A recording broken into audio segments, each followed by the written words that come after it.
going out there, good people? I am James Barjuda, and this is Shed Some Light. Today we're going to be talking about the Breonna Taylor case, and I am 100% sure that everybody already knows what's going on about that, but I'm just going to shed my light, give you some perspective. I'll read an article by Joshua Nielsen of Fox News and get his perspective as well. So let's get right into it. Boom.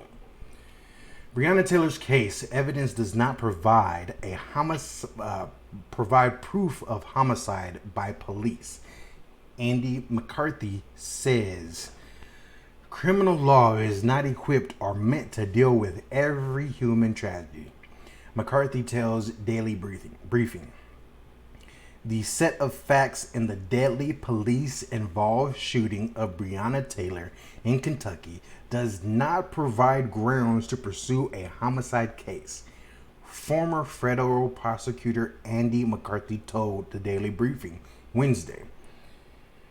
If the state attorney were to do the political thing, the easy thing to do would have been to indict people, indict the police, officers, notwithstanding the evidence. McCarthy told host Dana Perino, but as Attorney General Daniel Cameron said, and many people have made this observation to you, Dana, the criminal law is not equipped or meant to deal with a human tragedy. Every human tragedy.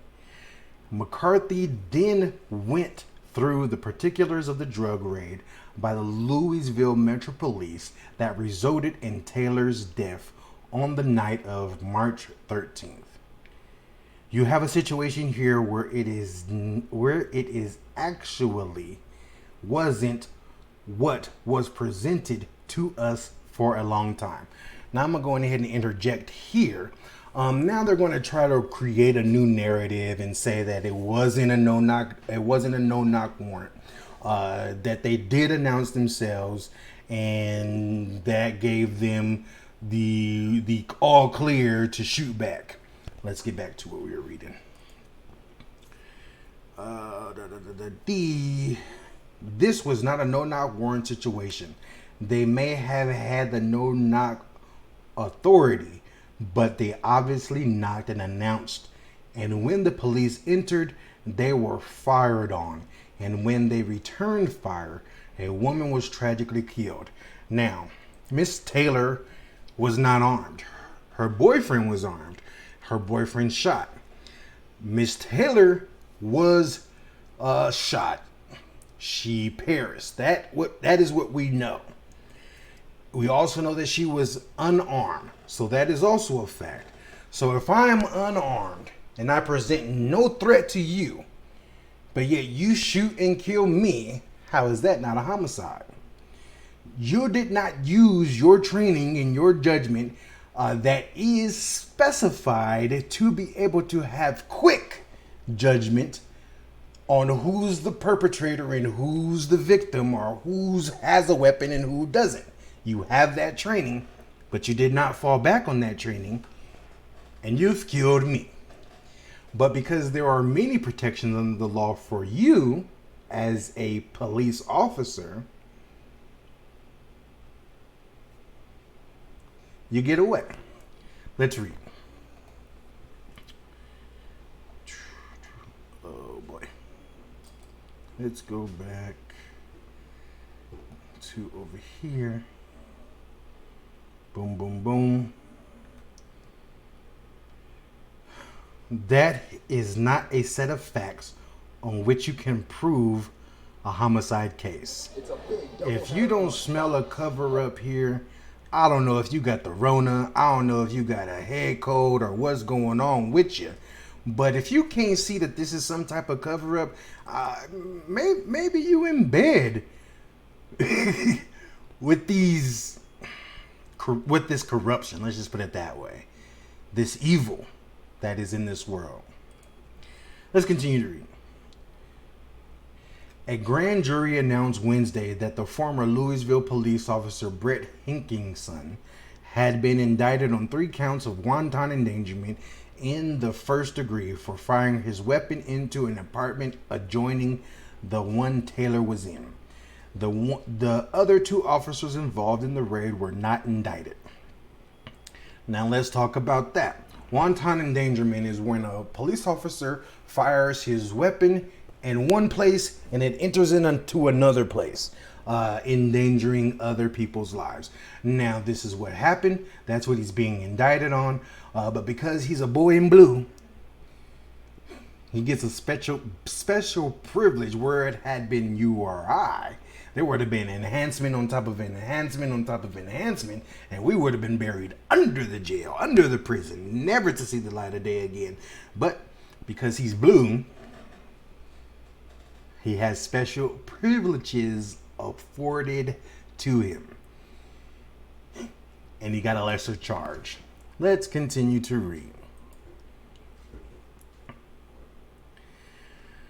Taylor family Benjamin Crump tweeted shortly after the decision that the indictment was not enough. Today's news falls short of what constitutes justice, but by no means does it define this movement or the moment in our history, Crump and his co-counsel said in a statement. The grand jury may have denied Breonna Taylor justice, but this decision cannot take away her legacy, and it will not. As a loving, vibrant, young black woman who served on the front lines in the midst of this devastating pandemic. Make no mistake, we will keep fighting this fight for Breonna's memory, and we will never stop saying her name. Breonna Taylor, kudos to you. You were out there, like the article just said, on the front lines, sacrificing even your own life, having the possibility to be able to, the possibility to catching this coronavirus and potentially losing your life. None of that is taken into consideration by the opposing side. They're not even talking about that, but I'm talking about it. Other people are talking about it that aren't them, and that is good enough. We will not forget you and the others who will fall victim to this corrupt system. White, black, Latino, Indian, no matter the race, it affects us all, because the real thing that that is the head of all of everything, the real color that runs this world is green.